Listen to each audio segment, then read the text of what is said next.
This is an Ace Magician T8Plus mini PC with the Alder Lake N95 Intel CPU, and I just thought I'd make a video showing how to open it up and get to the various components. So for starters, there's 4 screws on the bottom here that need to be removed.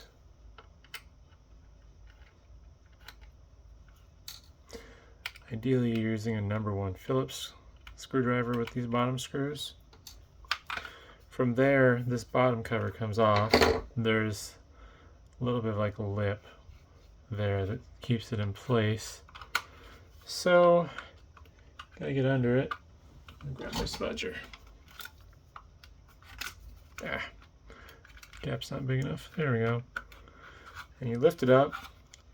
And as you can see, there's nothing holding it along these edges here. What's holding it is this point where it goes around the corner, then the little lip. So once you get it lifted up, you kind of have to finagle it over that corner. Oops, as I just lost it. So you finagle it over each corner here.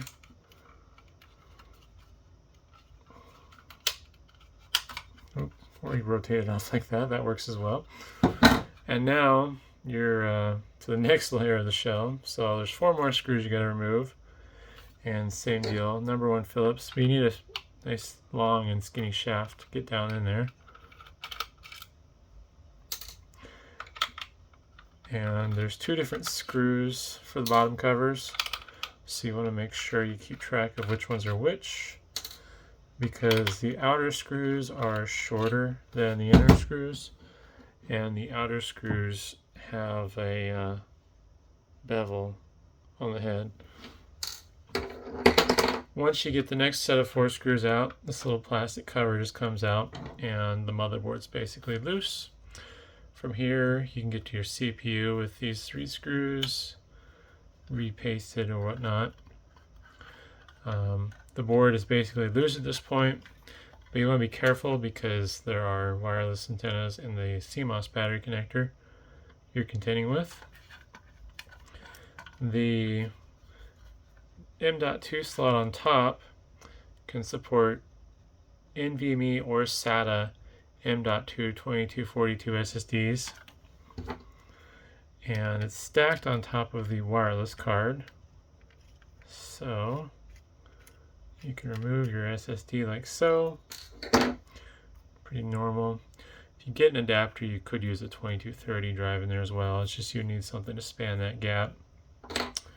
And to get the wireless card out, this uses a slotted screwdriver.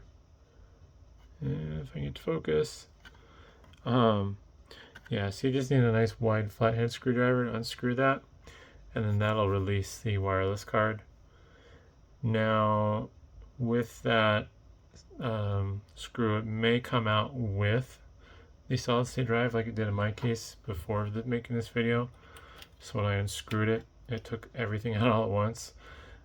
So when that happens, you'll need some pliers basically to hold on to that little standoff, and then you can unscrew the screw from up top. Otherwise, I suppose if you're feeling fancy, you could do a 2280 solid state drive and just not have the case anymore because it'd stick out like past the USB port. But that's not something I've tested, so yeah. Also, with this, the memory is soldered. So in the case of this particular unit, the memory has failed. So this unit's no longer any good, other than for parts, since I don't know how to do soldering. But presumably, the memory is located under the heatsink. I'll show that here real quick. And really, there's not much else to see.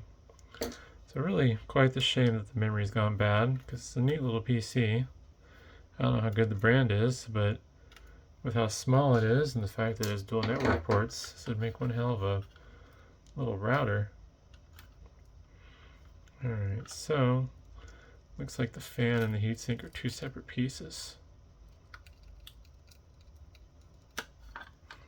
There we go. You can see there's some additional screws to remove the heatsink. And I'm going to guess that these aren't captive, so you will want to be careful about keeping these all sorted accordingly, because I would not be shocked if the CPU and the CPU fan used different screws. So, give this a little wiggle here. I think screws aren't completely loose yet. Oh, yeah, so this uses shorter screws than the CPU fan does. And the CPU fan wire is routed under the heatsink, so you're going to need to be careful in removing that.